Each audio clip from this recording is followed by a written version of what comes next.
All right, so this is a suggestion via Patreon. The name of the video is Google's quantum computer created a wormhole. No, seriously. This is coming from Joe Scott, guys. Let's go and jump into this immediately. Welcome to the first lightning round video of 2023. How are you guys doing? Before I get to the questions, though, this might be a good time to do a little bit of house cleaning and just kind of fill you guys in on some of the channel stuff that's going on right now. If you're not interested in any of this, that's perfectly fine. Feel free to jump ahead to the questions. Let's go ahead and actually make the quality. It'll be noted down the timeline, or you can just jump to here. 238. All right, let's check it out. I'm here for you, bro. So I've been posting every Monday on this channel pretty much since the fall of 2014, which means that I am now in my 9th year of doing this. Wow. And just in case you wonder what 9 years on YouTube does to a person, this is what I used to look like back then. Right. Oh, bro, I hear you. I am now, going on my 3rd year on YouTube. I have changed. Absolutely. I've absolutely changed. I don't know for the good, for the bad. I just sit down a whole lot nowadays, gained a lot of weight on YouTube. I can tell you that. So hopefully we're able to actually rectify some of that soon. That'd be amazing, right? But all right, let's get it. You look kind of the same. You just have a beard, right? You wear glasses. Also, that changed. I wear glasses now because I'm looking at the screen a lot, apparently. And this whole IKEA background thing that you guys have gotten used to back here, this actually showed up about a year later, around the end of 2015. And, it's changed a little bit over time. Right. Different things on the shelves and whatnot. But basically, I've been sitting in front of this whole Brady Bunch thing for about 7 years now. It's time for a change. Absolutely. So in the next couple of months, I am going to redo all of this. I'm getting an entirely new setup, new background, new tangent cam, new lighting, new computer, maybe a 3rd camera for reasons, but this will be a completely different look. And that's going to require a lot of downtime. So basically, the reason I'm saying all this is because in February and March, I'm going to be posting a lot less than I normally do. I normally post about 5 videos a month. I'll only be posting 2 videos a month in February and March, and I'm going to shoot them ahead of time. Now, I know a lot of you don't like change, and you're going to groan a bit, but absolutely, you'll get used to it. The idea, of course, is to make everything better, right? I mean, a little more professional, a little easier for me to get set up and get recording, higher quality and everything, just everything better. It'll also give me a chance to sort of evolve the channel a little bit as we go forward. Nothing will change dramatically, especially at first, but 9 years is a long time to do the same thing. It is. I want to be able to keep growing creatively and explore new ways of doing what I do and give you guys what you want. Of course, I want to say thanks ahead of time for your patience and for giving me the opportunity to be more creative and do more creative things. You guys have been amazing and supported me on this journey all this time. It means the world to me. So with any luck, all of that will launch around April. I'm going to take... Listen, so we've had this conversation about how much I absolutely... I like this guy a whole lot. I like his personality. He seems honest. He seems real, right? Not afraid to understand when it is time to absolutely make a change.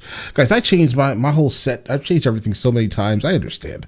And I've only been here for 3 years. I can only imagine. 9 years? Guys, that's a lot of hard work. That's a lot of hard work. I know how hard it is to, even handle a channel. My size and his size? Bro. I think he's double me, guys, right? I can't imagine. That's... Oh, my God.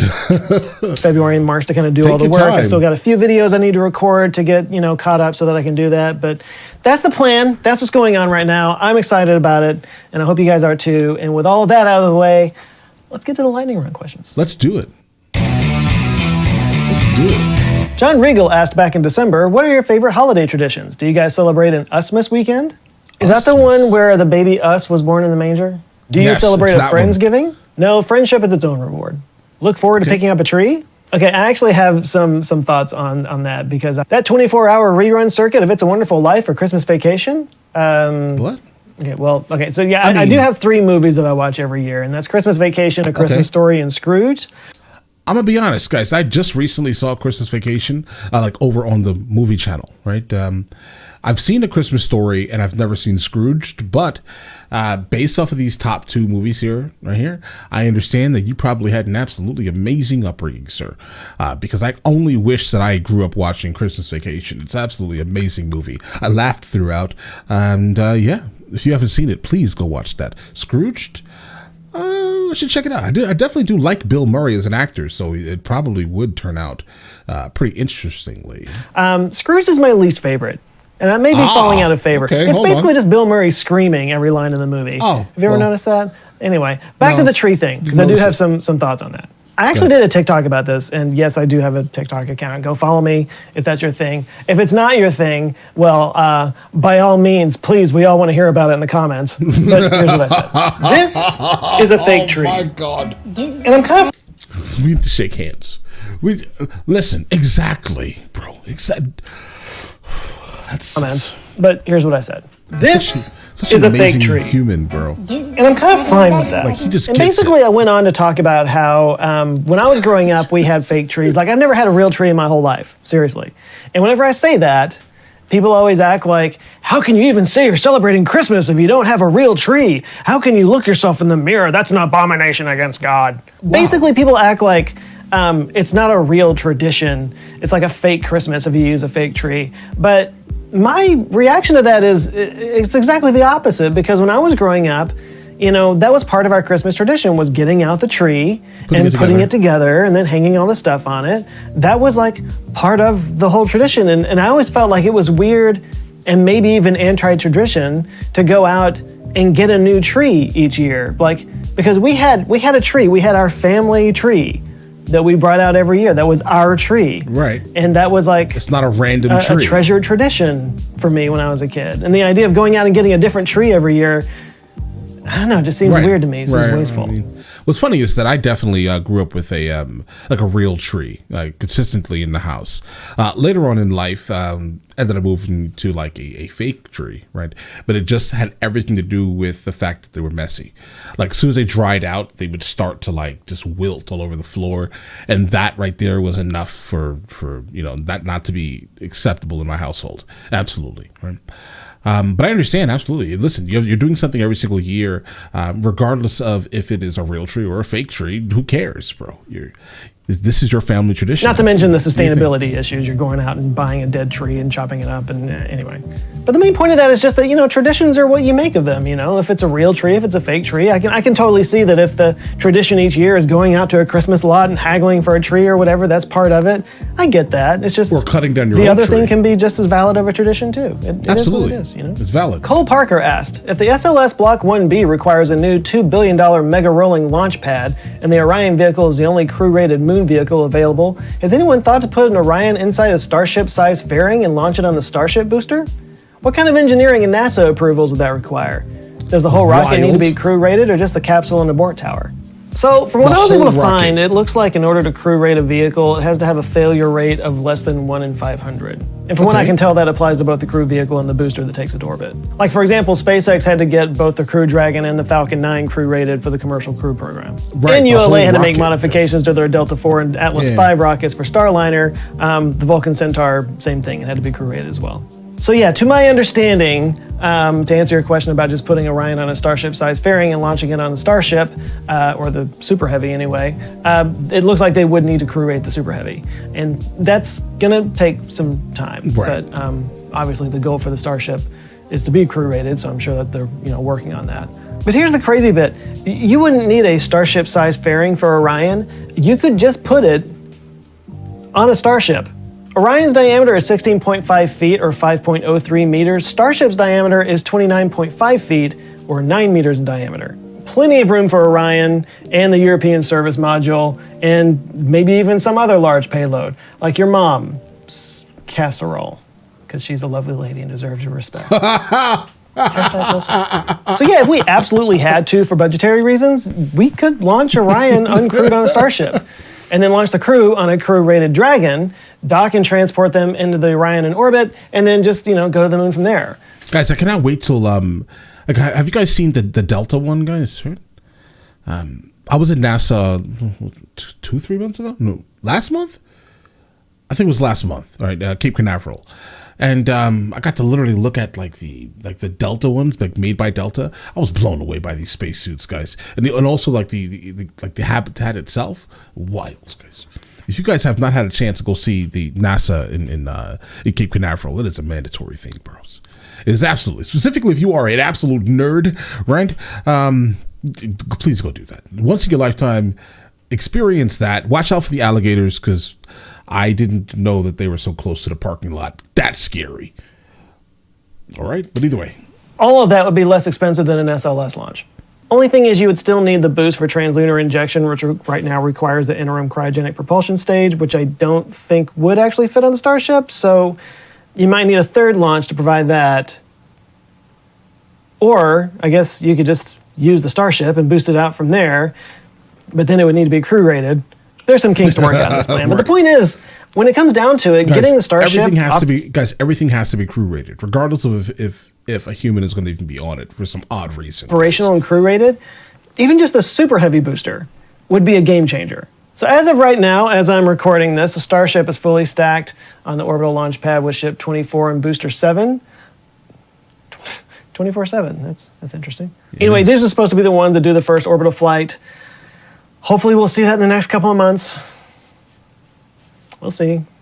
On a personal note, I still have some concerns about the Raptor engine and the whole Methalox configuration. I feel like the whole system has been a lot more tricky than we all thought it would be. I think Blue Origin's having a similar problem with their BE4s. That's also Methalox. But yeah, I'm ready to see something go up again. It's been too long.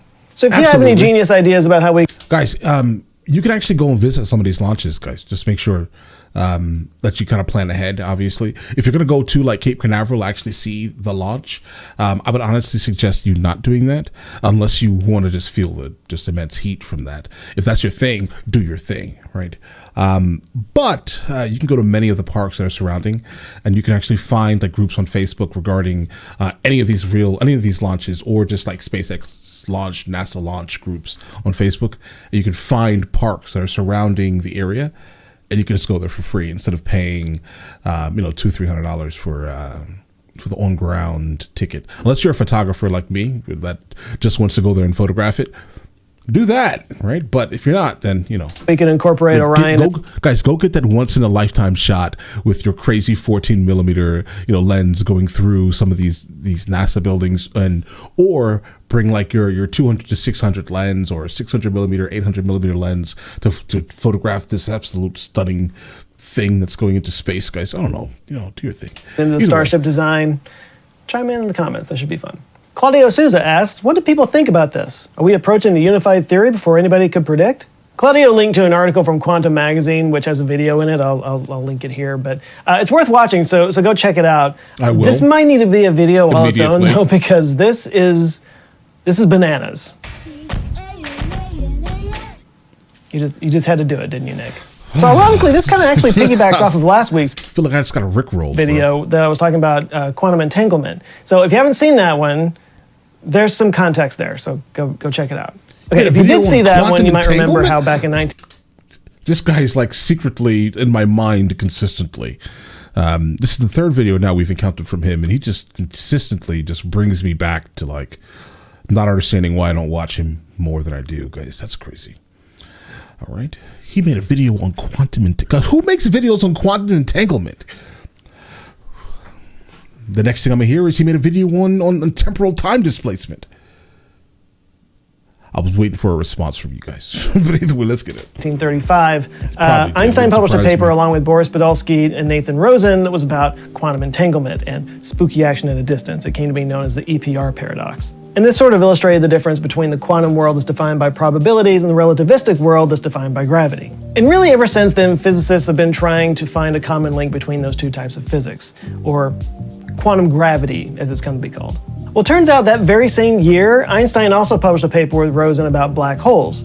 And in that, they theorized that two black holes could be connected by a wormhole, or as they called it, an Einstein-Rosen bridge. This became known as ER, for Einstein-Rosen, and it basically predicted the occurrence of wormholes as a sort of a natural artifact of general relativity. And these two papers that came out that same year had nothing to do with each other. One was about quantum mechanics, the other one was about general relativity, and never the twain shall meet. Until 2013, when the twain shan't met. Shan't meted. Something happened.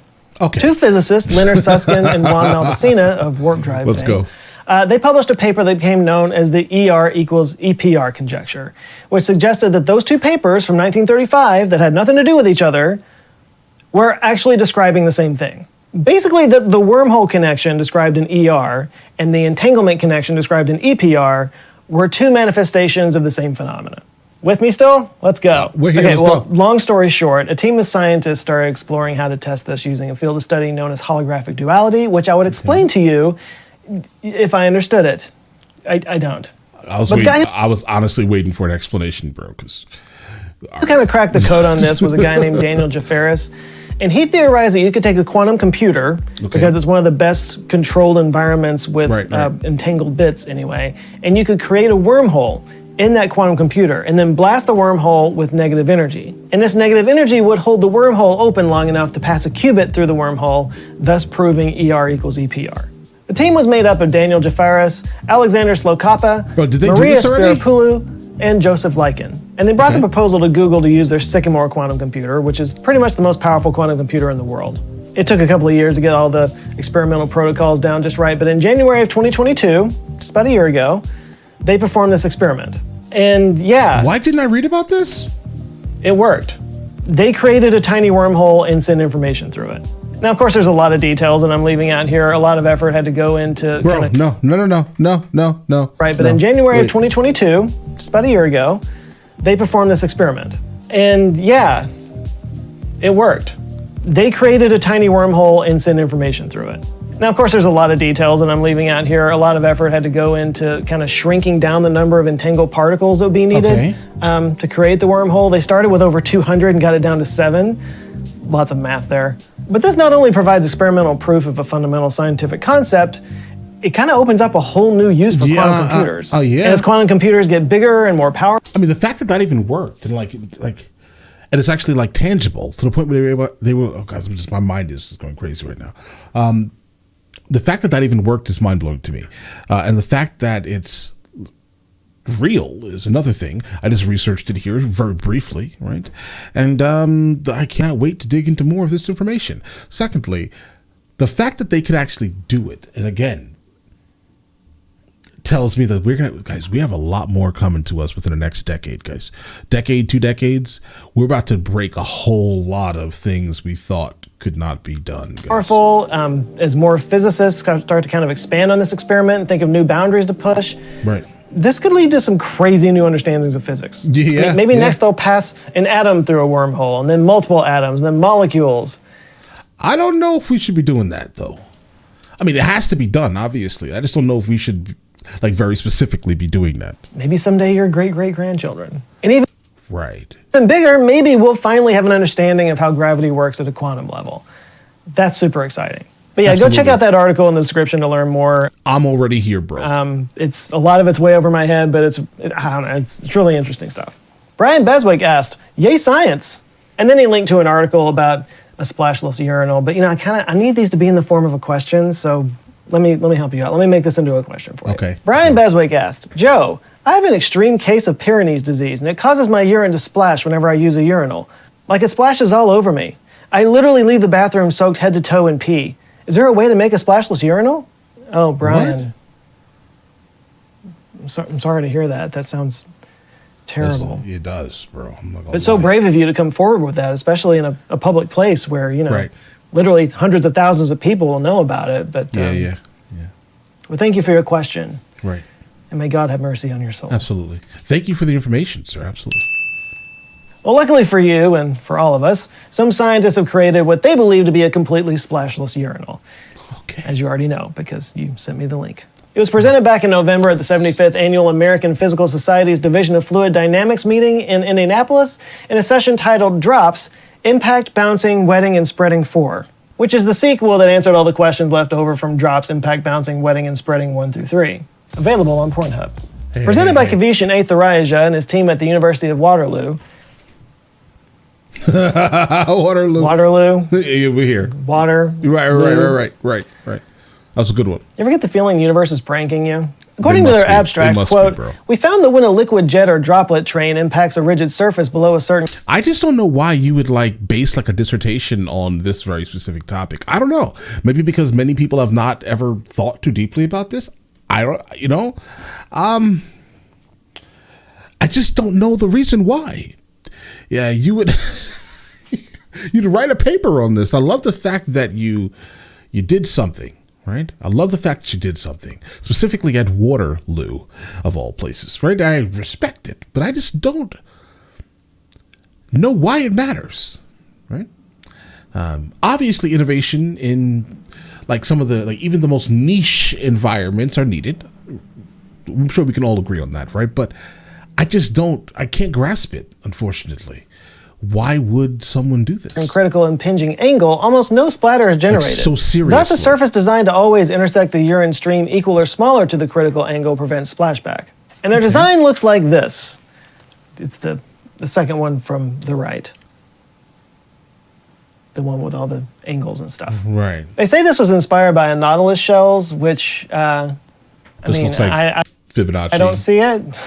Right, no, not really. I don't know any Nautiluses that look like that. Maybe it has something to do with the interior angle of Nautilus shell. Maybe. But in all seriousness, though, it's not just about keeping droplets from splashing back on our... Like the inside of the Nautilus shell. Not like the main opening, but like bypass the opening by a couple of inches and probably the angle shifts and... For clothes, there's also a sustainability angle to it as well. Angle. Right. According to the abstract, quote, our new urinal designs will keep bathrooms cleaner and reduce the labor, water, and chemicals required for periodic cleaning to promote more sustainable bathroom maintenance. And the length of the urinals will provide plenty of room for high schoolers to scribble some killer limericks on there. All of this, of course, will deal a major blow to the urinal screen industry, so look out, Kavishan. You might come under attack by big foam. 25% of my audience has no idea what I'm talking about. Something else you might want to do in the bathroom is shave, and if you want your shaving experience to be as innovative as your urinal experience, what's happening? Well, you might want to check out Henson Shaving. Henson's been an awesome supporter of this channel for a while now, and I'm happy to promote them because these guys are just a win-win-win from start to finish. Okay. First of all, these razors are made in the same shop as machines that do aerospace equipment. These machines have made parts that are now on Mars. And they put that same level of precision into their razors, which support the blade all the way across to a depth of 27 microns at a perfect 30-degree angle. This means less chance of the razor skipping or jumping against the skin. This is what they call chatter. And this is what leads to irritation and razor burn and all that kind of stuff. And every piece of it is recyclable. I can instantly put one of those blades to underneath my neck, and I will instantly have razor bumps, bro. So, no. Blades are recyclable. No more expensive plastic cartridges that'll be digging out of the ground 10,000 years from now. Regardless. And it costs less over time. You know, the razor is a bit of an investment, but once you buy it once, the blades are only 10 cents each, so you save more money in the long run. There's actually a chart that they have that shows how it works. Actually, you can get those blades for straight up nothing. If you enter the promo code JoeScott at checkout, you'll get this 100-blade pack for free. You won't spend another dime on shaving for like a year. Actually, more than a year. It was probably like closer to 2 years that this will last. Anyway, just make sure that you add the razor pack to the cart. They'll subtract the price at checkout. So yeah, better shave, less money, more sustainable, supports an awesome company, and it supports this channel. Absolutely, sir. Wins all around. So yeah, if you've never tried out a safety razor before, it's worth a shot. I like it. I think it's really cool. I think it's like how Frank Sinatra would have shaved, but high tech. Oh God, anyway, guys, give it a look. HensonShaving.com, promo code JoeScott. So what you're saying is, sir, you speak about science all day long, right? You seem real and honest with your audience. I love that, right? You have some wit about yourself, and you like Frank Sinatra too. Oh God, guys, we have issues, sir. Are you sure you're not me but different? I think we may be similar in person, potentially. With your eyes closed, maybe. I don't know. But I feel like we have similar characteristics, sir. All right? I am absolutely a fanboy of Frank Sinatra to the point where about a decade ago, I saw his driver's license pop up on like a celebrity auction site, and I purchased it. Right? I have Frank Sinatra's driver's license. Guys, I am fixated with this man. I have been fixated with Frank Sinatra, specifically from like the Quincy Jones era of Frank Sinatra, where like the big band, where it was like a gigantic big band era of music, but it was basically produced and overall directed in the direction of Quincy Jones. I loved that very specific era of Frank Sinatra. being one of my favorite albums of all times was the duet album that came out in early 2000s, I think. It was like a double disc where he basically did all of his songs over again with like other contemporary artists for the time. Listen, that is that is my childhood. Imagine full-blown sound system in my car, annoying everyone next to me. I drive up to, I don't know, the grocery store loudly with a sound system playing Frank Sinatra. All right. The looks and stares that I got in those days were super interesting. They were like, oh, I didn't expect that. Well, I am not to be put into a box. All right, either way, let's get it. The link's down in the description. That's it for this episode. Thanks. Okay, guys, listen. I definitely love the fact that he loves Frank Sinatra. It kind of just changed my whole... Well, first of all, my opinion was amazing of him anyway, right? So he's easily one of my favorite people that I react to, guys. Easily one of my favorite just like human beings, guys. Great guy, absolutely. And he loves Frank Sinatra. That's just crazy. It just, if I needed anything else to solidify, right? That was it. Listen, let me know in the comments of the next thing from him that I should be checking out, and I will get into that as soon as I possibly can. All right. And listen, you guys all have an absolutely amazing day and enjoy your day thoroughly.